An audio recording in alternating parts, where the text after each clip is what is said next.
سورہ آل عمران کی آیت نمبر 45، 46 اور 47 کی تفسیر ہمیں بتاتی ہے کہ کوئی چیز اللہ کو عاجز نہیں کر سکتی، وہ جو چاہے کر سکتا ہے، وہ کہتا ہے ہو جا اور وہ کام ہو جاتا ہے۔ یہ تفسیر بتاتی ہے کہ حضرت عیسیٰ علیہ السلام کی پیدائش بغیر باپ کے کس طرح ہوئی۔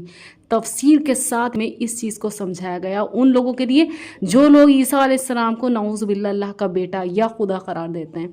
تو یہ خوشخبری حضرت مریم علیہ السلام کو فرشتے سنا رہے ہیں کہ انہیں ایک لڑکا ہوگا، بڑی شان والا، جو صرف اللہ تعالیٰ کے کلمہ کن کے کہنے سے ہوگا۔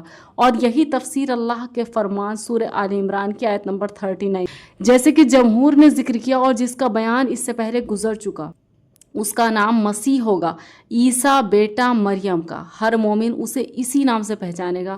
مسیح نام ہونے کی وجہ یہ ہے کہ زمین میں وہ بکثرت سیاحت کریں گے، اور ماں کی طرف منسوب کرنے کی وجہ یہ ہے کہ ان کا باپ کوئی نہ تھا۔ اللہ کے نزدیک وہ دونوں جہان میں برگزیدہ ہیں اور مقربان خاص میں سے ہیں۔ ان پر اللہ تعالیٰ کی شریعت اور کتاب اترے گی اور بڑی بڑی مہربانیاں ان پر دنیا میں نازل ہوں گی اور آخرت میں بھی، اور اول و اعظم پیغمبروں کی طرح اللہ کے حکم سے جس کے لیے اللہ تعالیٰ چاہے گا وہ شفاعت کریں گے جو قبول کی جائے گی۔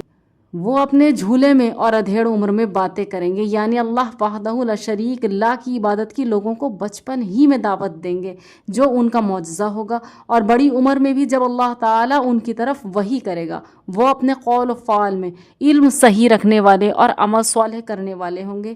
ایک حدیث میں ہے کہ بچپن میں کلام صرف حضرت عیسیٰ علیہ السلام نے کیا ہے اور جریج کے قصے والے بچے نے، اور دوسری حدیث میں ایک اور بچے کا کلام کرنا بھی مروی ہے۔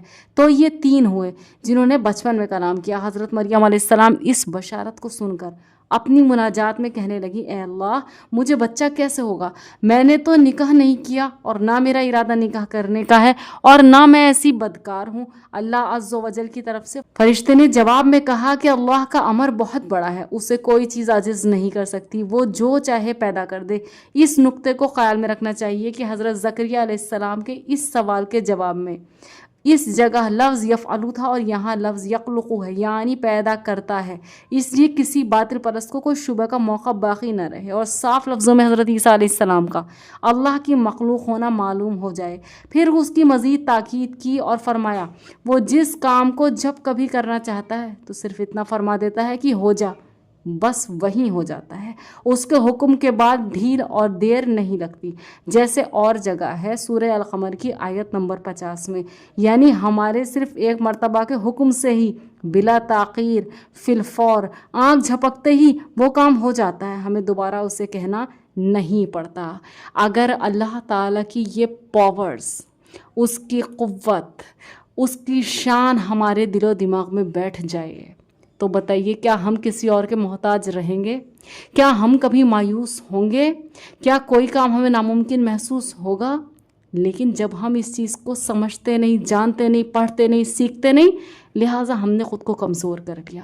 جتنا آپ اس کی طاقت کو پہچانیں گے اتنا آپ اپنی طاقت کو پہچانیں گے۔ جزاک اللہ خیر۔